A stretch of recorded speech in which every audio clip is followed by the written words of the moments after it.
হেরা গুহায় নাজিল হলো সূরাতুল আলাকের মহিমান্বিত আয়াত।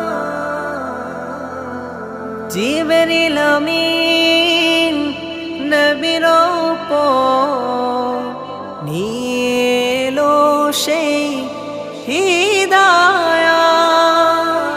কোরআনের বাণীতে আমার এই মনেতে শান্তি যোগায়, শান্তি যোগায়।